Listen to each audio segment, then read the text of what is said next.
Then one of the 12, who was called Judas Iscariot, went to the chief priests and said, "What will you give me if I betray him to you?"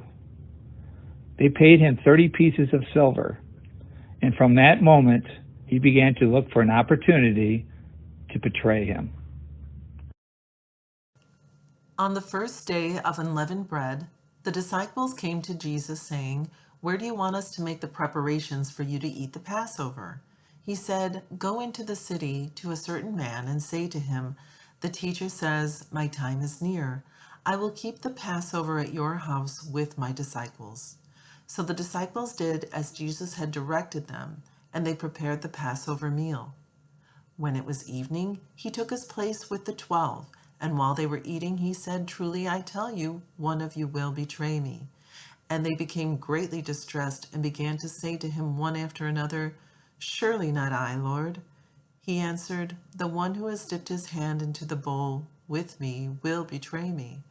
The Son of Man goes as it is written of him, but woe to that one by whom the Son of Man is betrayed.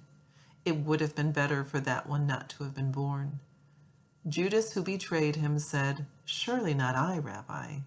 He replied, "You have said so." While they were eating, Jesus took a loaf of bread, and after blessing it, he broke it, gave it to the disciples, and said, "Take, eat, this is my body." Then he took a cup, and after giving thanks, he gave it to them, saying, "Drink from it, all of you, for this is my blood of the covenant, which is poured out for many for the forgiveness of sins. I tell you, I will never again drink of this fruit of the vine until that day when I drink it new with you in my Father's kingdom." When they had sung the hymn, they went out to the Mount of Olives. Then Jesus said to them, "You will all become deserters because of me this night, for it is written, I will strike the shepherd, and the sheep of the flock will be scattered. But after I am raised up, I will go ahead of you to Galilee." Peter said to him, "Though all become deserters because of you, I will never desert you." Jesus said to him, "Truly I tell you, this very night before the cock crows, you will deny me 3 times. Peter said to him, "Even though I must die with you, I will not deny you." And so said all the disciples. Then Jesus went with them to a place called Gethsemane, and he said to his disciples, "Sit here while I go over there and pray." He took with him Peter and the 2 sons of Zebedee, and began to be grieved and agitated. Then he said to him, "I am deeply grieved, even to death. Remain here and stay awake." And going a little farther, he threw himself on the ground and prayed, "My Father, if it is possible, let this cup pass from me. Yet not what I want, but what you want." Then he came to the disciples and found them sleeping, and he said to Peter, "So you could not stay awake with me 1 hour? Stay awake and pray that you may not come into the time of trial. The spirit is willing, but the flesh is weak." Again he went away for a second time and prayed, "My Father, if this cannot pass unless I drink it, your will be done."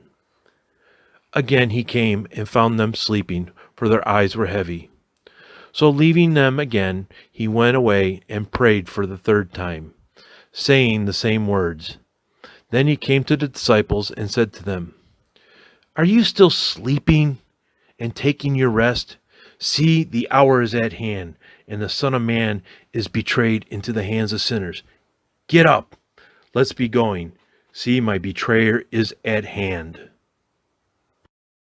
While he was still speaking, Judas, one of the 12, arrived. With him was a large crowd with swords and clubs from the chief priests and the elders of the people. Now the betrayer had given them a sign, saying, "The one I will kiss is the man. Arrest him." At once he came up to Jesus and said, "Greetings, Rabbi," and kissed him. Jesus said to him, "Friend, do what you are here to do." Then they came and laid hands on Jesus and arrested him. Suddenly, one of those with Jesus put his hand on his sword, drew it, and struck the slave of the high priest, cutting off his ear. Then Jesus said to him, "Put your sword back into its place, for all who take the sword will perish by the sword. Do you think that I cannot appeal to my Father, and he will at once send me more than 12 legions of angels? But how then would the scriptures be fulfilled, which say it must happen in this way?" At that hour, Jesus said to the crowds, "Have you come out with swords and clubs to arrest me, as though I were a bandit? Day after day I sat in the temple teaching, and you did not arrest me. But all this has taken place, so that the scriptures of the prophets may be fulfilled." Then all the disciples deserted him and fled. Those who had arrested Jesus took him to Caiaphas, the high priest, in whose house the scribes and the elders had gathered. But Peter was following him at a distance, as far as the courtyard of the high priest, and going inside, he sat with the guards in order to see how this would end. Now the chief priests and the whole council were looking for false testimony against Jesus, so that they may put him to death. But they found none, though many false witnesses came forward. At last 2 came forward and said, "This fellow said, 'I am able to destroy the temple of God and to build it in 3 days.'" The high priest stood up and said, "Have you no answer? What is it that they testify against you?" But Jesus was silent. Then the high priest said to him, "I put you under oath before the living God. Tell us if you are the Messiah, the Son of God." Jesus said to him, "You have said so, but I will tell you. From now on you will see the Son of Man seated at the right hand of power and coming on the clouds of heaven." Then the high priest tore his clothes and said, "He has blasphemed. Why do we still need witnesses? You have now heard his blasphemy. What is your verdict?"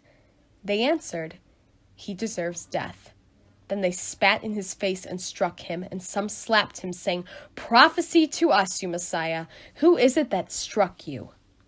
Now Peter was sitting outside in the courtyard. A servant girl came to him and said, "You were also with Jesus of Galilee." But he denied it before all of them, saying, "I do not know what you are talking about." When he went out to the porch, another servant girl saw him, and she said to the bystanders, "This man was with Jesus of Nazareth." Again, he denied it with an oath, "I do not know the man." After a little while, the bystanders came up and said to Peter, "Certainly you are also one of them, for your accent betrays you." Then he began to curse and swore an oath, "I do not know the man."